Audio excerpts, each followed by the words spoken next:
of the partnership that has developed over the past several years between the Ocean Pines Association and the Maryland Coastal Bays Program.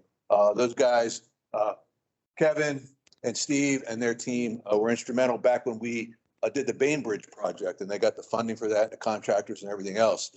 They've also done their due diligence and gotten us the funding for this Jenkins Point project as well. So I just wanted to point out that partnership has benefited the association. It's ongoing. I expect it to continue because we do have other things that might be in the pipeline that we qualify for some funding from the various funding sources that take care of this area. So I just wanted to point out the benefit of us partnering with the Maryland Coastal Bays Program and how it has benefited the Ocean Pines Association. So with that, I'm going to turn it over to Kevin Smith, who's head of the Maryland Coastal Bays Association program. You're welcome. Good evening. Thanks for coming out. My name's Kevin Smith. I'm with the Maryland Coastal Bays Program. And I just want to give you a little bit of background on this project. And then Chris Beecraft, who was with Underwood and Association, is going to come up and talk about the details of the design and the design approach that they're taking here, which may be a little bit different than some of the things you've seen in the past. If you don't see all that well here on the screen, there is a plan sheet on the back that shows the concept plan a little bit better. And there's also some examples, some aerial pictures back there of other projects, shoreline projects that are similar in the approach that they're taking here. So it kind of gives you an idea of what these projects look like over time. So this project is one that we were talking with the Ocean Pines folks about resiliency issues. This was an area that came up because, as you probably know, the Osprey Point area here, and you can see the marina and everything right up in this area, are really built in an area that are very vulnerable to storms, sea level rise, things like that. One of the things that this map shows is the historical layout of Jenkins Point Peninsula. So Jenkins Point Peninsula went out to the end, and then it was all one contiguous piece of land. But over the years, and fairly recently, that peninsula has broken up into smaller islands, basically due to erosion. As that peninsula kind of falls apart and you lose that peninsula, then you lose the defense and the barrier that that peninsula plays in terms of protecting all this area back in here and all this infrastructure from storms and whatnot. The other thing that it's lost is habitat value out there. So a place like Jenkins Point has a lot of habitat value. And one of the things that we want to do with this plan is not only protect Ocean Pines and the infrastructure there, but also enhance the habitat value here as well, particularly for like shorebirds, terrapins, horseshoe crabs, things like that. So this project is actually funded by a grant from the Department of Natural Resources. It's their Restoration to Resiliency program. And they've provided us with, I think it's $62,000 for the design of this project. So that money takes us into the design and into the permitting of this project. One thing that we don't have identified yet, or at least allocated yet, is the construction funding, which hopefully we will receive from the same program after we go through the permitting process. This process of design is probably going to be going on for the next 4 to 6 months. We'll go into the permitting phase of this project, which really could easily take a year to get through the permitting of this. And they may ask for some changes to the design, which might have to be made over time. So, you know, time-wise, we're really looking at probably in a year and a half that we have a permitted project. Then, of course, we have to have the money. And if everything were to fall together perfectly, we could potentially be under construction on a project like this, let's say in December of 2024. So if everything really works out well, we'll see what happens there. You know how everything always works out perfectly. So anyway, I think I'll leave it at that. And I'll introduce Chris Beecraft. Chris is one of the partners in Underwood and Associates. And he's been involved in a lot of these projects in the past. And I'll let you talk about. Sure. Kevin said December 2024, and our goal would be December 2023. But Kevin's right. I mean, there's process here, and one of the starts of the process are meetings like today. And I'm going to try and get to at least our opinion of the value of meetings like today to make sure when we're a year from now, December 2024 from now, this time you guys have spent here, that we spent here, will be valuable in seeing the results of it then when we're building it. But I do want to mention, Kevin Smith, I happen to grow up working for him, but you guys are really lucky here in Ocean Pines to have the Coastal Bays program. I'm sure you know it, but Kevin's been doing this living shoreline stuff for over 30 years and instrumental in getting the technique that I'm about to explain somewhere close to your guys' backyard. And then Steve, the grant writing is a huge part of all this. And as we talk about the 60, 70,000 that we have for design, the construction is going to be millions. And the goal is to get all of that funneled to your community at zero to no cost. And that's that guy. So you guys are in good hands, and we really enjoy, working down here with them. So you guys have a luxury in having that group here. But I'm Chris Beecraft. I'm with Underwood and Associates. We are a design build ecosystem restoration company. We're based out of Annapolis, but we're also based out of a little shop in Bishopville. We do a good amount of work over here on the far eastern shore and the mid shore. I say ecosystem restoration company because we don't just do marine construction. We're here to talk about, coastal marine work right now. The more people are maybe conventional revetments or bulkheads or even conventional living shorelines. We also do stream restorations, regenerative.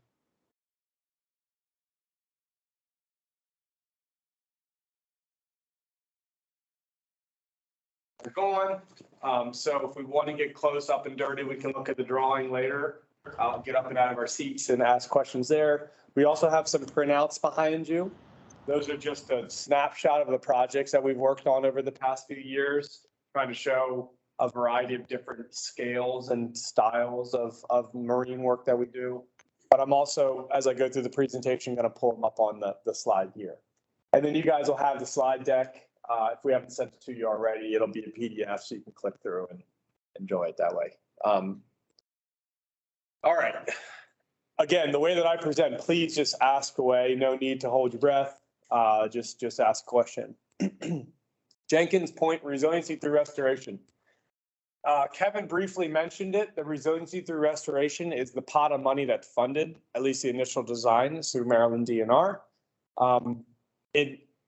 Even though I just said Steve does a good job of what he does, your project was like a very perfect scenario of what this state money that's leveraged, federal money as well, likes to fund. And what that is it's using a natural ecosystem. It's using a wetland or a dunal system or a large bog system for stormwater management to protect infrastructure.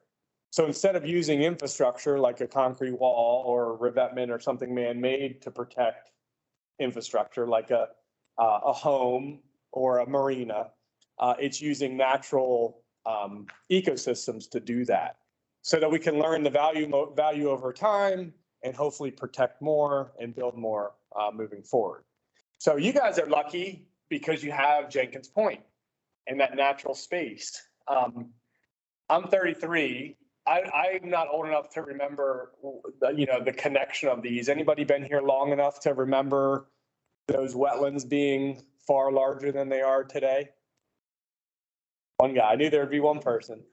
No, it was islands where I was. Yeah. And it's been islands since 1980. Yeah. So looking back, we do a lot of historical mapping. How far back does Atlas go? 1845. So go back to 1845 and, we are where we are today, 2023, we can't always get back to that or even further past, but we try and use what was there historically and study that and learn from that to have an ecosystem that'll be resilient over time.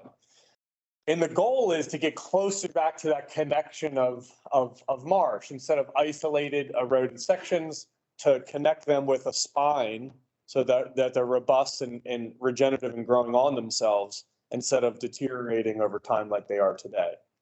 I wish, as Steve mentioned, I had a magic clicker, but I don't. I'm going to stretch far. But the design is a little bit different than maybe convention. It's not different than what we've been doing for 30 years, but we're only one company. Who has seen, offshore riprap, blue stone placed in a linear space, sometimes with spacing between it? I mean, from here, if you go down to Florida, you go California, everywhere. That's marine construction. Now we use principles found in that, but we do it a little bit differently. And it really kind of bleeds in nice to the landscape here in the coastal bays, because we didn't have those big rock outcrops like they do up in Maine and certain parts of the US. We had these vast, wide marshes. So that's what we're building here, with a little bit more protection over time with the way that we design it.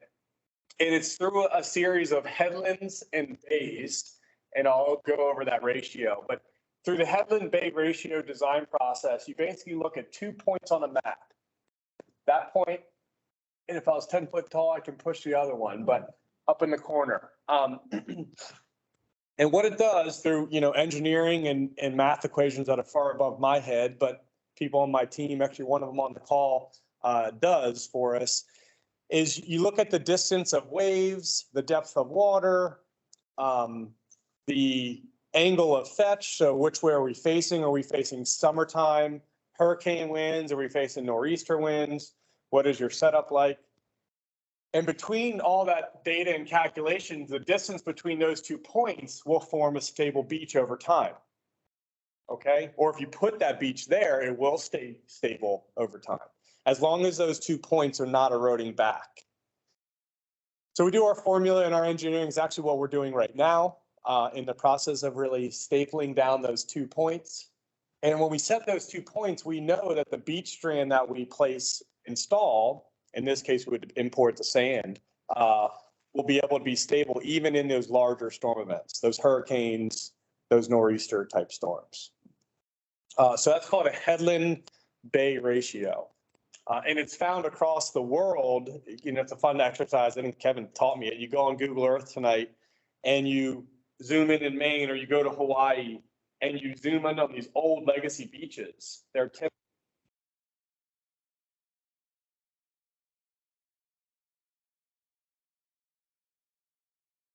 But you don't want to. No. So all native stuff. SAVs and underwater grasses, right under the water line, all the way up to Spartina, which is going to be in the intertidal range up to the dry side. And then the dunal grasses, the warm season grasses up higher. And then depending on you guys and your interest in needs, pressing our interest in needs, I'd love to see tree plantings, things like that, more pines. I mean, obviously in certain spots, but that's the goal. Yep. You indicate, I don't see it on the drawing anywhere, north arrow. It's not on there. Yeah, it's on there a little bit. I don't think it should. Oh, here, it's right here. Sorry, small. That's pretty north. Yeah. So basically, my concern in looking at the design is related to the protection of the homes from Osprey Point. Here's what I'm looking at, unless I'm mistaken, there's a great deal of protection for the marina.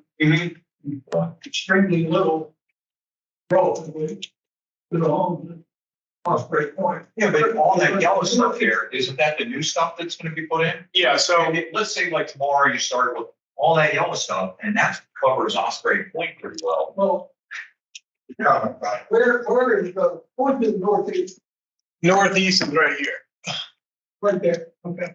So, and northeast wind comes across, and that's the problem fundamentally. There's no protection. We should wear Osprey Point. I'm gonna check my athletics. There's something in. You're talking about right there? Yeah, there you go. Yeah. So unless I'm missing something, and I'll be back in another break. Yes, Chris, if you have that concept up on the slide, I have, that is the concept. well, showing the beach response. It's in there, you just can't really see it. So one of the things that you're gonna, Because of color. and we can show it to you back on the plan behind you, Yeah. but Chris was talking about these headland points. And you get a beach response, basically. This kind of crescent shaped beach when you have these headland points stabilized. And so you don't really see it on this map, but just up where it says Yeah. Jenkins Point, there's the bridge, the Route 90 bridge. And at that Route 90 bridge, there's a concrete abutment. That concrete abutment actually works as a headland. So what Underwood and Associates have done here on this concept is they ran what's called a beach response model. In other words, by putting this in, what does the beach look like once you get completed? There you go. There. Oh, Canada. So that Yes. is, so can you show that here? So there's a line here. You'll see it goes, and I know you can't really see it here. It's right here, Yeah. this line. That And black it's, line. it's more prominent on the one back there. But in any case, that is the model beach response, okay? Based on this design configuration. Now, Here's the lighter. oh, good. So theoretically, based on the models, that's what you get, right? Now, we only put so much faith and trust in models, okay?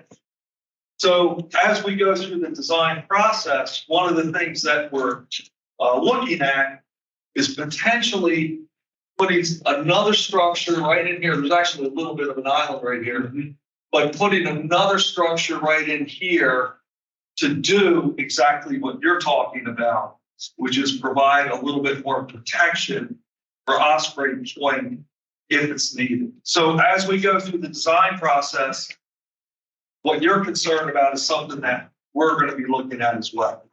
Actually, but I'd be very concerned if I lived at Osprey Point and saw this happening without a guarantee, or someone with a better guarantee, and my home is not being protected because you've essentially created an island there that faces east. So the, to kind of finish on Kevin's point is this headland, in a headland bay, engineering that I mentioned, these are the 2 points that we're creating to hold this beach straight over time. So every picture that we go through or anything behind you, those beach forms are stable over time because of those 2 headlands. We don't have any hatching, any yellow hatching here.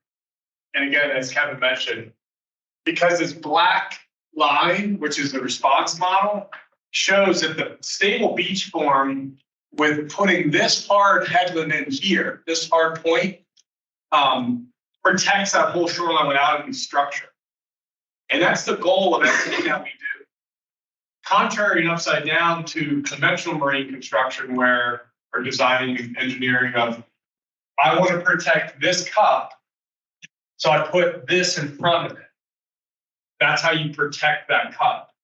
The way we protect the cup is put a structure here and, armor structure here so that the natural beach strand protects that cup. So you get away from these heavily fortified, inaccessible waterfronts, and you get into more landscape structure, right? And to Kevin's point, we haven't gotten through the modeling yet. That's the preliminary model. It honestly is a little bit too close for my comfort, trusting in a model. And one of the next things we start doing is looking at different points, building different strands to bump that black line off that shore. And then what that is, that's an accretion line. So if there's sand in the system, if we have littoral drift, sand moving, which we do here, we'll have to figure out, we haven't done it yet for that section, but it basically captures sand and keeps it within the site. The project right behind you in the picture accreted 26 inches in 1 year. 26 inches of vertical sand in 1 year. And that was through like 2 big storm events. The Aspeek Island project back to behind you on the right, we don't have any meter or any grade stakes in it. But that far left bay has totally filled in. So I'd say probably about 12 inches of sand has accreted into that system. I saw another hand somewhere. Actually, you answered my question. I was going to say, this model, the concept I get, and I get that traps the sand. This is to prove that it hasn't been doing this. Oh, yes. Yeah, I mean, and the modeling honestly is, we do have engineer on staff, but it's a coastal engineering response model. It's used across the world. We just naturalize it here in Maryland.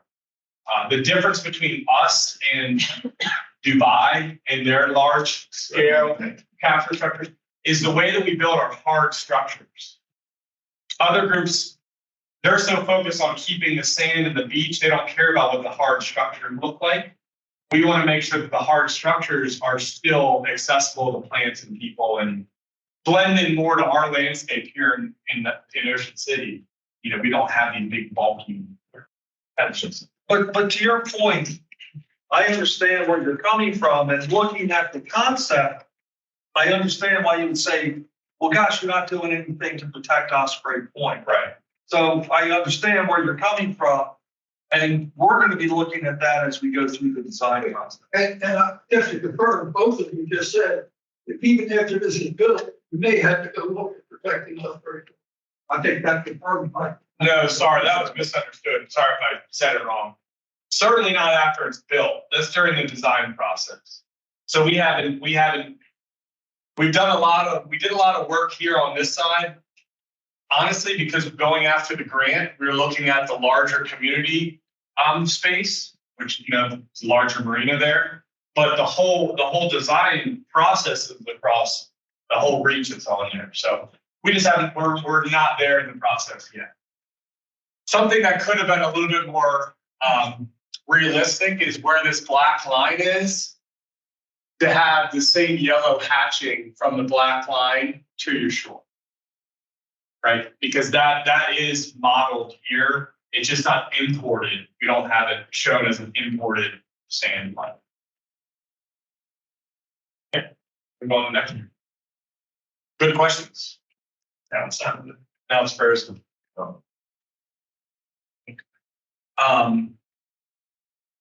I saw a question about kayaks. Can you see questions on there? I saw something about kayaking. It said that I'm a kayaker. I saw it come up. There was one question that we just said, is there a downside to this project? A downside. I'm the wrong person to ask. I would say hell no. You're absolutely right.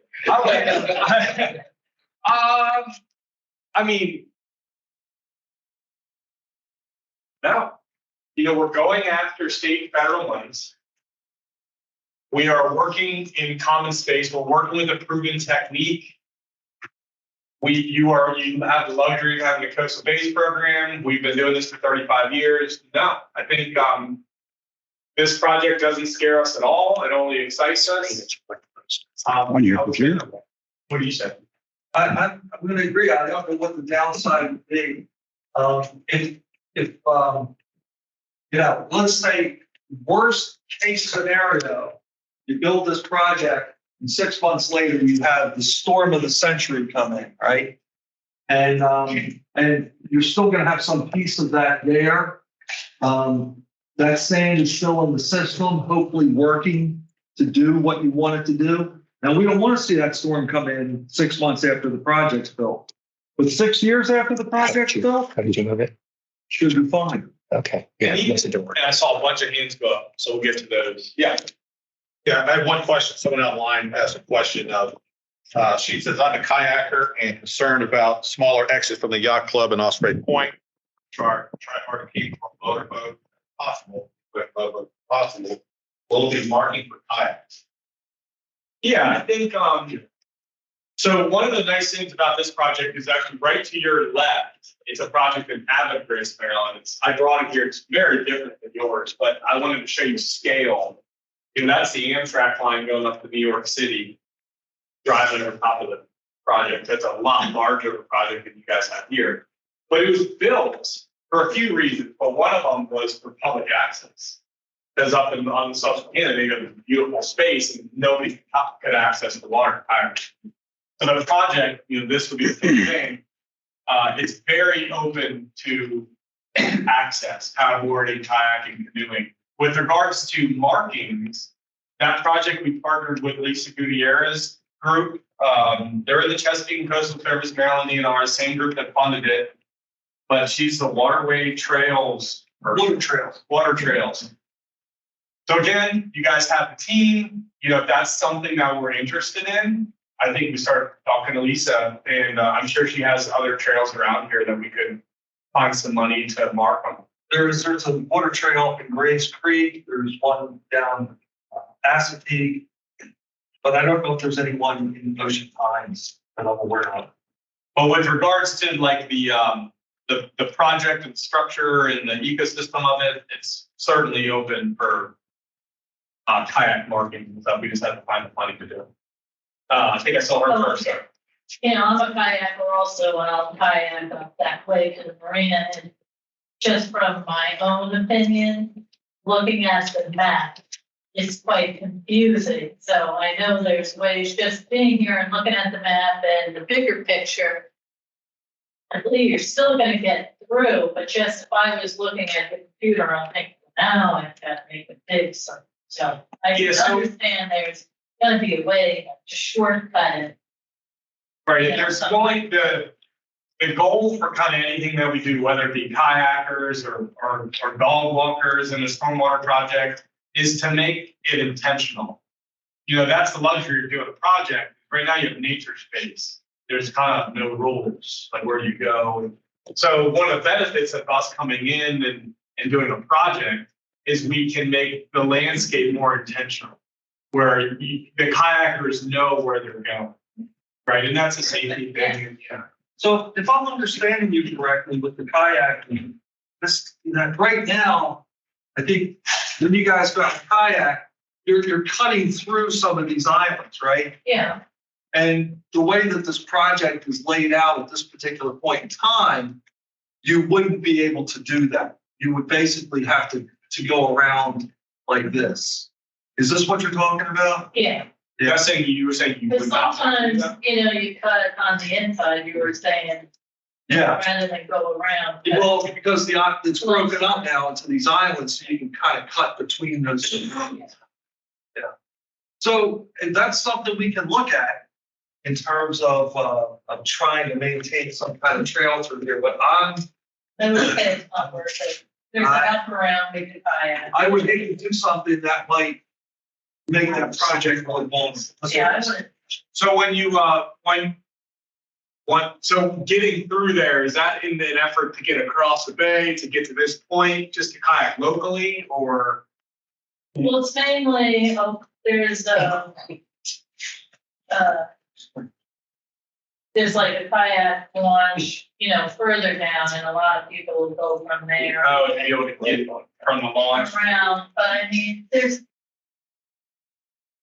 maybe 10 feet. Yeah, well, but it's important, because we want, maybe you don't, but you want 20 people, 30 people. And again, it's an intentional trail system on water. But I mean, there's plenty of ways they could go other ways, and if they wanted to cross the river, Yeah. I think we got here and sorry. What's the length of this project, start to finish, and what impact is it going to have on the homes, the voters? Construction wise? Yes, construction wise. It depends on how it all shapes out, but let's just say this is it. Probably 30 days. And that has a lot to do with if we're accessing by water. If we can figure out how to access by the land and figure that out, it's 2 weeks getting the material in. Now we're there for another week or so massaging it, but the craziness of the trucks goes down significantly. The project right to your left, we installed all of it in 2 weeks, 10 days, two working weeks. And then we took a week off, let it massage around. These things go quick. But yeah, that's a big point we have to figure out is that, where are we accessing from? What annoyances does that cause the community? And yeah, that's a big part of it today. And honestly, as we move forward, the process, it's always more efficient to access by land. It's always more cost effective for us to access by land. Being more cost effective makes this more of a reality to get funded in full. Those things jump. Saw somebody. No. But yeah. So you're saying within 2 weeks or something this could be done, or a month? A month. Yeah. It seems awfully quick. I mean, I would be very, but I think, at least years ago, when we first got into this thing, it seemed like nobody was really concerned about the smell or about the construction or anything else like that, because we knew what the ultimate goal was to protect the yacht club and Finding Point Marina Yeah. and that whole area there. And, talking about those islands and so forth that are there now, they've been disappearing for years because it's nothing but a little tiny, what did you say, a foot above it? Yeah, 3 boats land on that one little island in 1 week on a high tide because you can't see it. Yeah, I mean, I know I look just like a random guy, but we are good at this stuff. And we've dialed it in. It's our technique, so we're design build. So it's something that we've kind of really understood for years. And honestly, I mean, lets itself to be efficient around with this thing. It really looks great. I mean, yeah, geez. But I mean, if there's a little bit of smell or a little bit of construction problems with it for a couple of weeks or a month or so, hey, do it. Yeah. Like I said, it's part of the process, but we are. It's the reason why we work with them, because we take a lot of pride in not just hightailing it back up to Canada or something. We have homes here. We want to be able to come back to the neighborhood, and we want you guys to be happy. Oh, there's just stuff. Yeah. When you talk about having land access, is that to bring the rocks and the sand? The material by dump truck. Yeah. And how close do you need? There's really. It all depends. If you guys are familiar with Mackey's. Yeah. Reedy Island is an island right behind Mackey's project we're working with the Coastal Bays on. We're accessing that island by lane, building a bridge with the sand and gravel that we're going to use on the island from Mackey's. And again, it's not unique to us because that's how we do it. But every one of these structures, we moved it. But if you go to the Paulson's one of the picture right there in the middle, this point, Steve goes to it. This point is about 120 feet offshore, and a state body dump truck dumped every load there. This is a 35-foot vertical cliff. We cut a hillside, cut an access road in here, T-turnaround, dump trucks. Where is this location? This project is on the Severn River. Okay, now I guess my other question is, this nothing to do with Jenkins Point, but who's paying for that? That looks like private property. Yeah, this project was funded by the private property owner. Okay. I need to know. And then they actually they sold the credits associated with it to the county.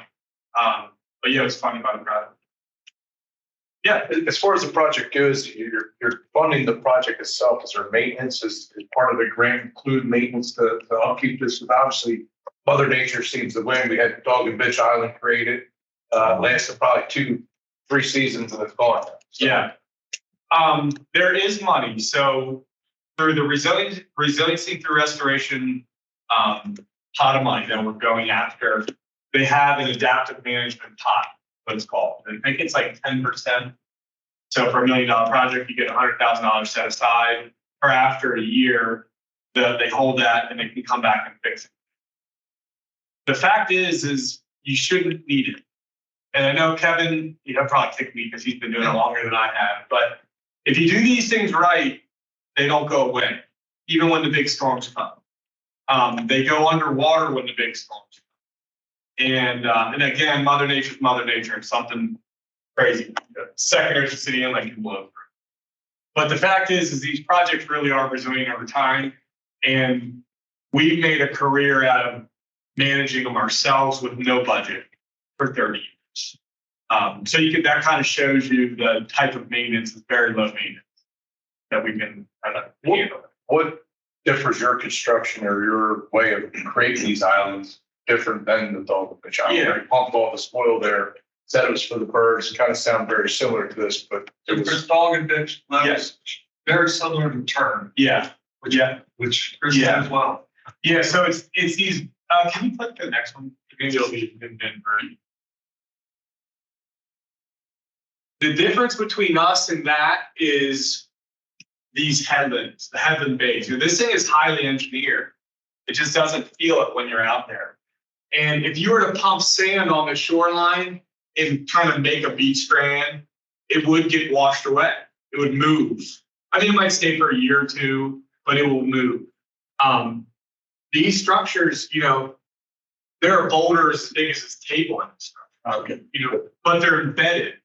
You don't see them. We'll put some of them up on the surface for an aesthetic sitting rock or something like that, but it's all embedded. We mix material, a Volkswagen Buzz size boulder all the way down to gravel and every material size in between, and we mix it and we track it in, and that's the headland. So that's the difference. That makes more sense. Yeah. Not sand down here seems to wash away. So. Yeah, it's using sand. Like if you look at the picture right behind you, that's at Steve. That's a really nice picture of a bay, that crescent shape. The goal is to be able to keep sand stable where it can stay stable, right? And then you have to use gravels or rocks where it won't stay stable, and that's those headlands. But if you can mix that material up enough, you can vegetate it.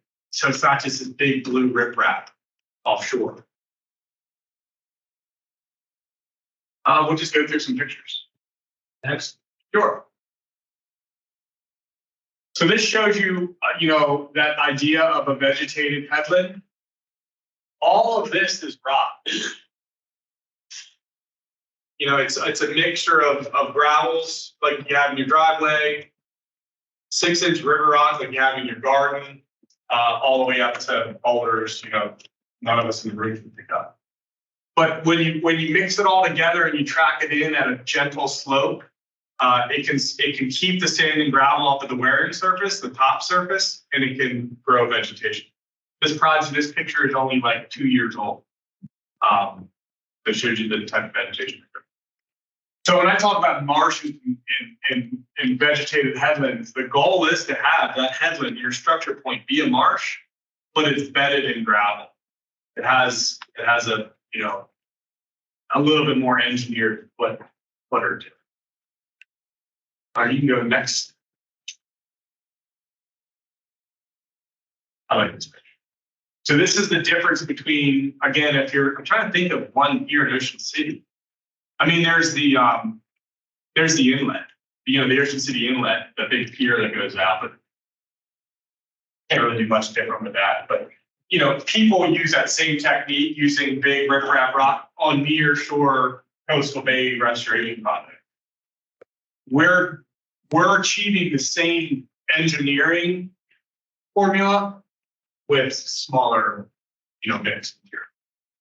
And then, foot trails. So if you're a kayaker and you want to walk out to the space, you drag your kayak through the trail. It's not all marsh grass. It's a really nice mix of open beach strand, new marsh grass, established marsh grass. Yeah. Keep going. The other big difference is, and I don't think it, click one more picture and see if there's none. I don't think there. Yeah, go back. The biggest difference in our headland structure versus other folks is the slope of which we build them.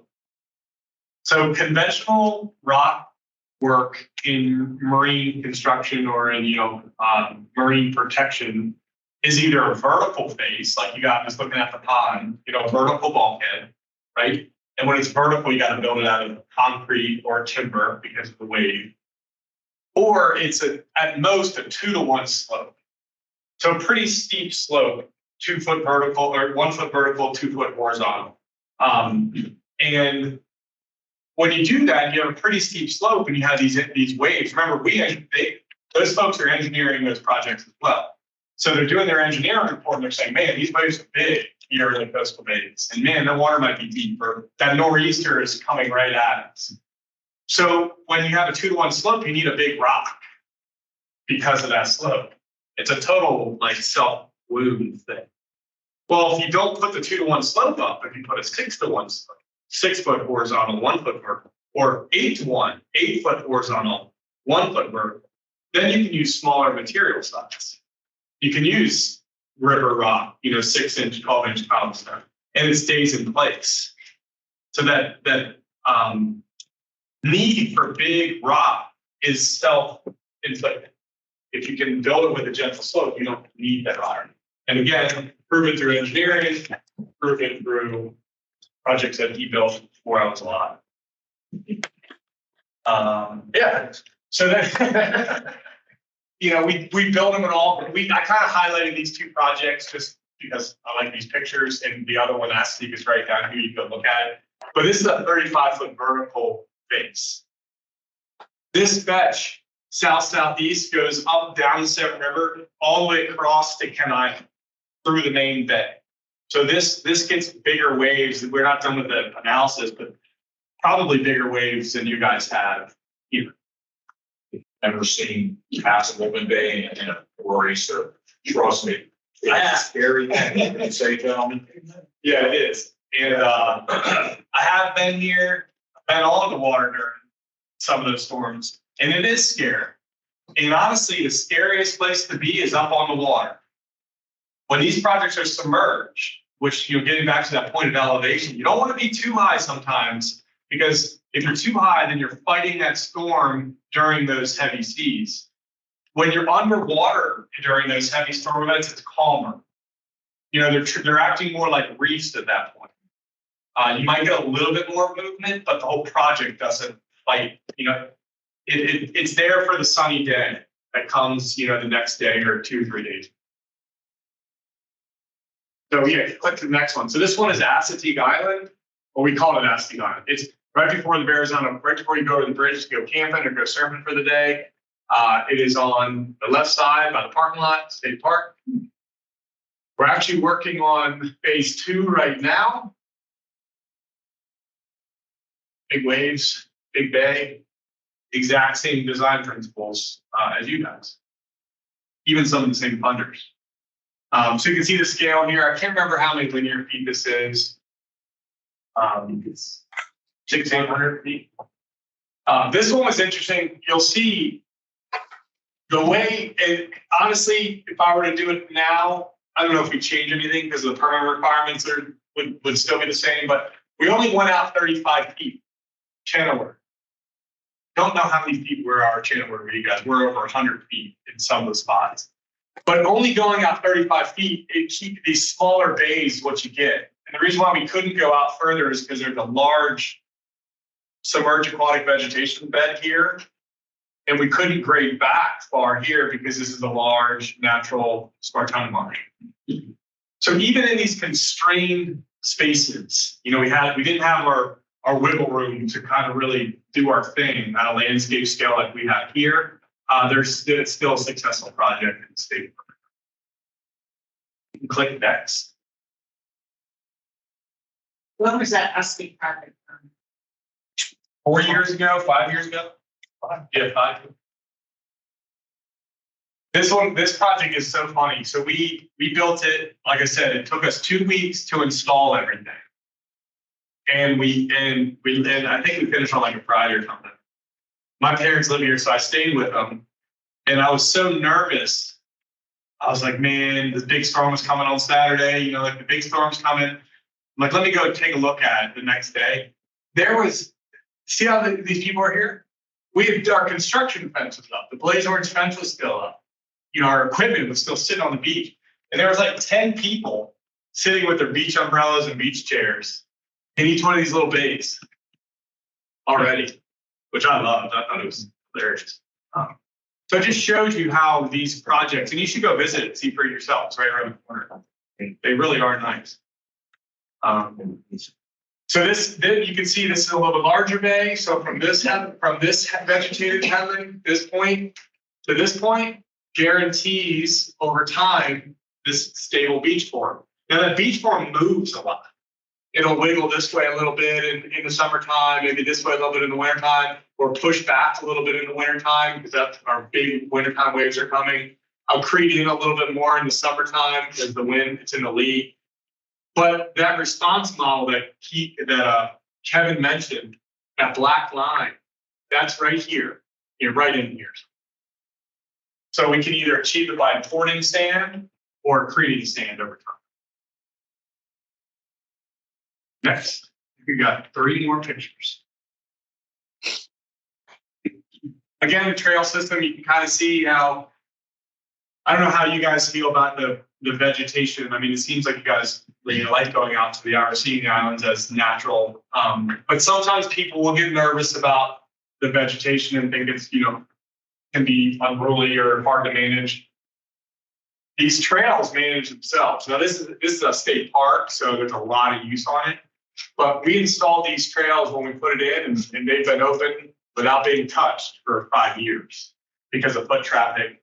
The vegetation grows really well where people aren't walking, where dogs aren't walking, and then where dogs walk and people walk, it stays open. So it's a nice little, again, back to the kind of intentional space. It's nice thing. 2 more. If there's anything super exciting. We got a lot of oysters to grow on this project. If anybody's, yeah, which is neat.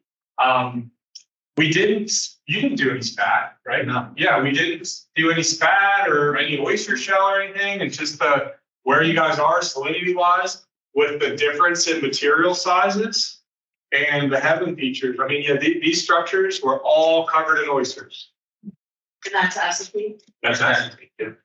So, if you guys are interested in it, or if you guys have a community, interest in that, that's something we can certainly pursue. It's always fun to. They do a lot of the Maryland Village oysters, the oyster cage. Cool. Yeah, the protectors of the St. Marcus Road are Right. Yeah. here. How do you guys do? Do you guys do pretty well with your cages off the docks here? Yes, small size. So this could be like the Mecca. Instead of you take your oyster, you take them back to the grow oysters and they take them somewhere. Yep. Maybe they take them here. Keep them here. But one thing, Chris, on the show is this area. So this area right here, now you go there, this sand has accreted almost basically out to here. Yeah.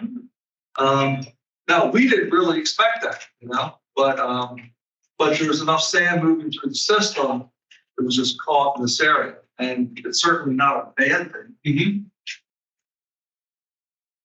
And it moves. Like I said, that sand, when we get some really big wintertime storms this winter, which we will get, it'll push some of it up. And it pushes it up into this dune. And you're never going to have the Ocean City dunes. But over time, you'll get a dune. And what we built at elevation 3 will be like more elevation 5 with loose sand. Anytime I go to a project, the first thing I look for is loose sand. And if there's loose sand within our project, at least in my opinion, it's regenerative. It's not eroding away over time. It's growing. So even though that sand built out, and that's where it is today, that doesn't mean another storm can come in and move that around somewhere and push it back. But if it pushes it back, all it's doing is helping to build that dune back there, which again provides more resiliency and protection. Mm-hmm. Okay, so this looks like more of a natural thing, but it reminds me a lot of what's on the beach at Ocean City years and years ago when they had jetties. Mm-hmm. And all I can remember is on one side of the jetties, there was a lot of sand. Yeah. On the other side, it was nothing. Eroding away. Right, eroding away. Is there a possibility that this could happen? Yeah, so those are in the same manual, coastal engineering, groins are a technique. And groins are very successful in certain areas, certain waterways, but they're pretty unique waterways. You need the littoral, you either need to put a lot of them in, so you'll see when people put in groins, they'll put 1 or 2 in, and then after 10 years, there's 20 of them in. Because every time you put them in, they create sand on the littoral drift side, and they actually erode on the downstream side. So then they put another one in. These are set up with more of a bypass. They work both ways. They're open both ways. Click one more slide and see if you might go and get to another picture. See if yeah, you can kind of see it here. The thing with it is you have to have a good bookend. We call it a terminal hook sometimes, and you need to have you have to have a thought out end to your project. And a lot of our thought process goes into that. You're a little bit unique because you guys are out on this point. So there's not so much of a concern of that. Like it could go to deep water on the right side. But you're 100% right. That's a problem with growing. That's why they're not used that often in the bay. They're used in beaches. Does that look nice to you guys? I was like, yes. I mean, to me, it's everything you want in a shoreline. It's dynamic. It's useful. There's going to be areas that accrete, there's SAB, which is a good thing for the environment. It's a good thing for the shoreline. Some people might not like it. But those are things that as a community, you kind of work through as a larger holistic rezoning project.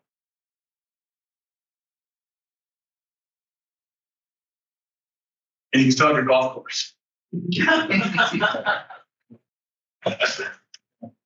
All right.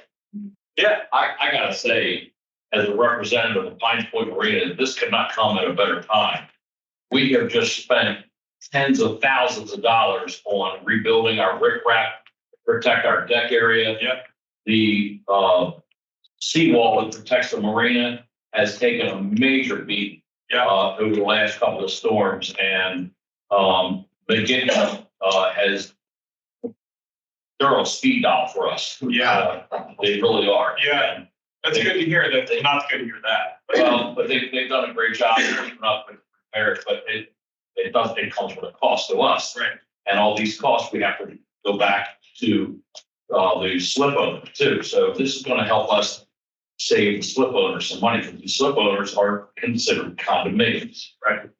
And it takes a lot of pressure off of that marina, this project. It's going to. And if you need somebody to walk the permits through the system, I'm your guy. I'll give you my number. I'm retired, so I will walk stuff through the system so we can get the thing started as soon as possible. All right. Love to hear that. Yeah, I agree with you.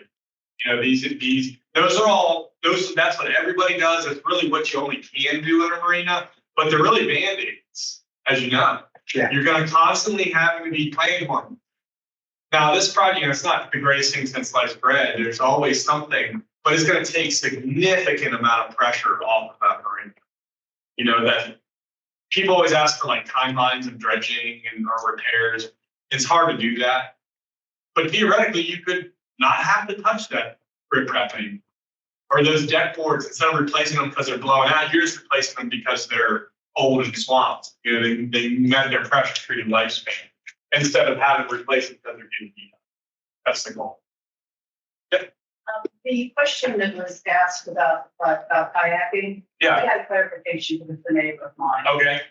Her question was actually about safety, because the way that the peninsula is broken up now with the islands, most everyone on jet skis and kayaks, particularly kayaks and even surfboards, they do go through the default break between the peninsula and say the island where the Osprey is. Yeah. So her question had to do with, once that gets all filled in and you just have the way it goes into the marina, Yeah. would there be any type of buffer in that area to account for people who are on, man-powered Yeah.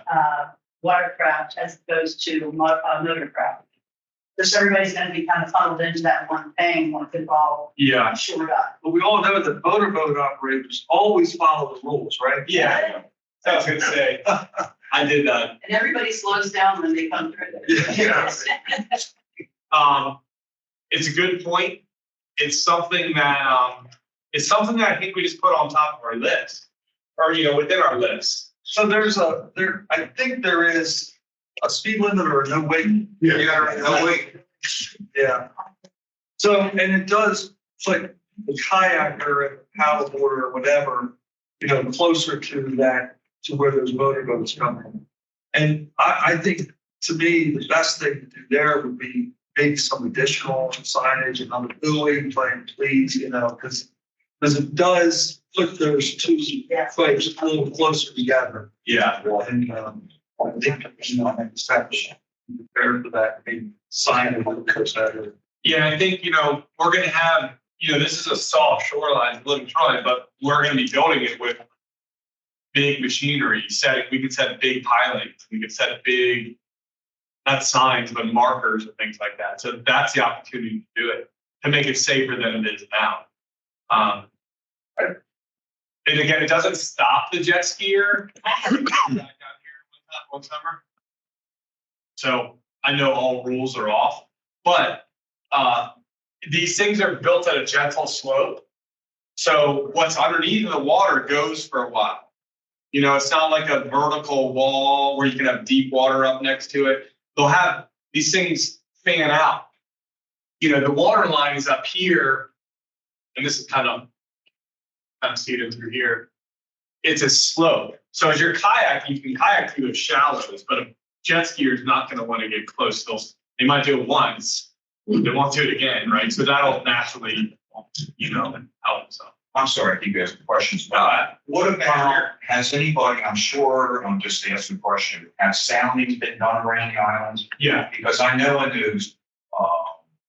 the channels between them, we went out there unofficially and measured, they're 7 or 8 feet deep now. Yeah.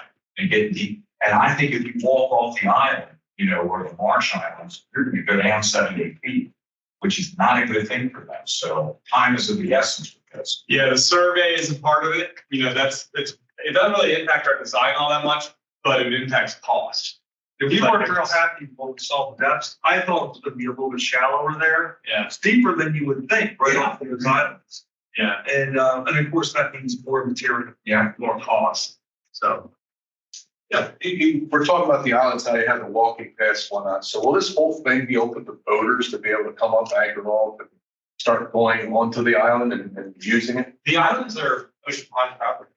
Or as I know. Yeah. The islands are ocean pond property? Yes, they are. Yeah. Yeah. So it's private property. It'll stay private property. Now, the thing is, we have to say this with private property, you guys are private, is they are more appetizing.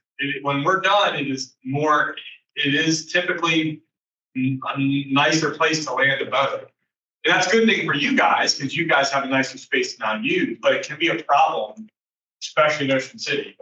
So I think it's, again, something we put on the list, something we can try and figure out signage.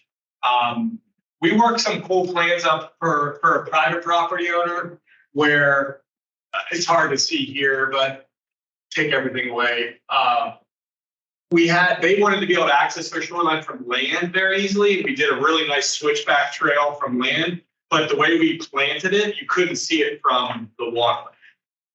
So from the water, it looked like a stinky marsh that you wouldn't want to pull your boat up to. But from the home, they had a really nice trail system. So that's something we could think about here too.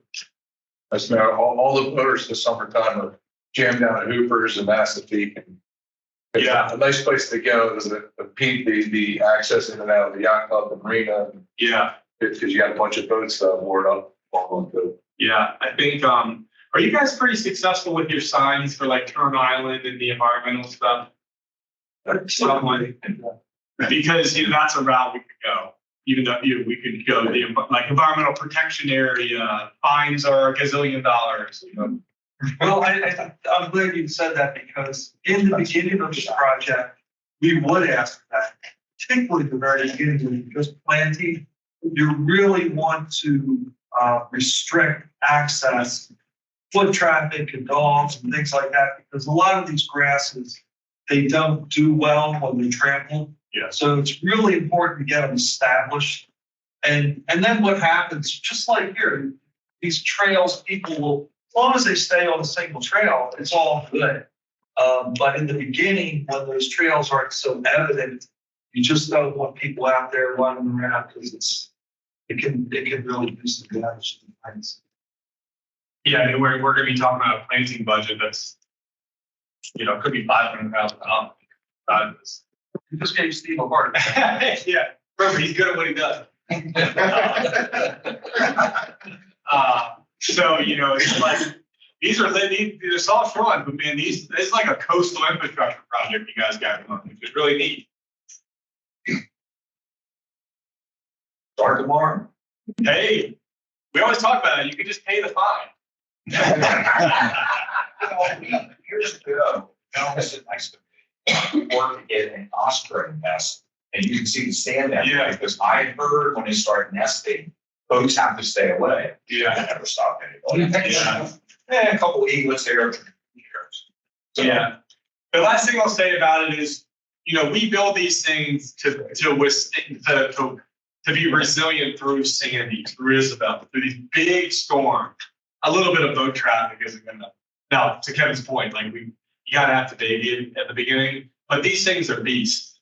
They are very resilient. They're far more resilient than piers and bulkheads as far as use on them. Like kids can't throw enough rocks.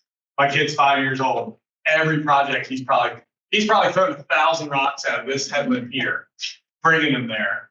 And they're just bottomless. We build them landscapes. We don't do veneers. Everything is real. So that gives you some security for even if you do have a weekend that got ahead of you and you had all seekers came over and it's not going to trash this thing. It's a real landscape. Did you mention the total cost of construction? We haven't gotten there yet. Did we ever put you an idea? I can't remember. It's quarter. Yeah, it was in the $7 million. $7 million range. 7 million? Yeah. So the project.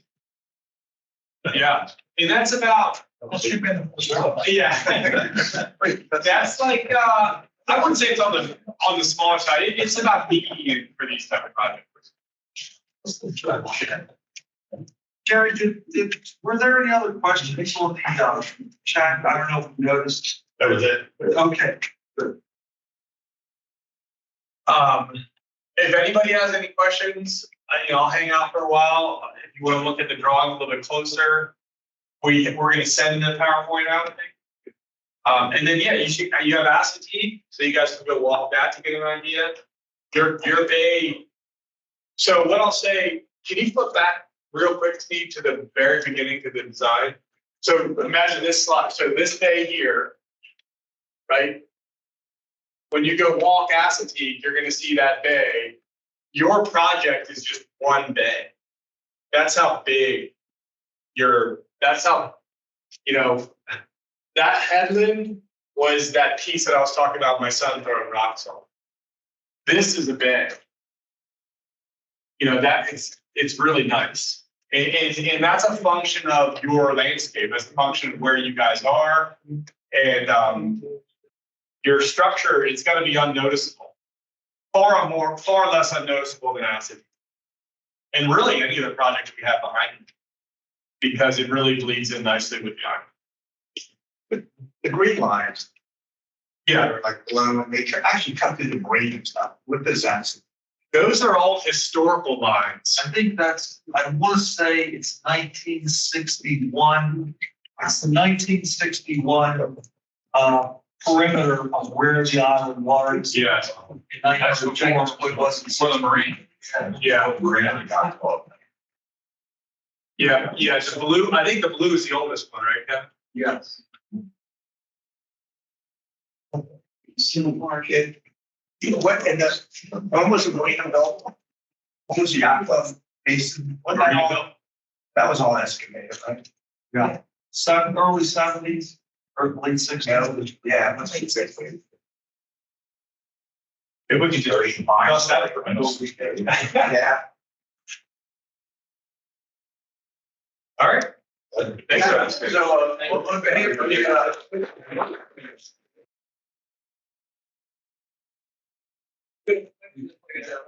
Thank Chris, Kevin, and Steve for presentation and getting us to the project at this point. I suspect at some point when it's appropriate, we'll probably have another one of these with an update.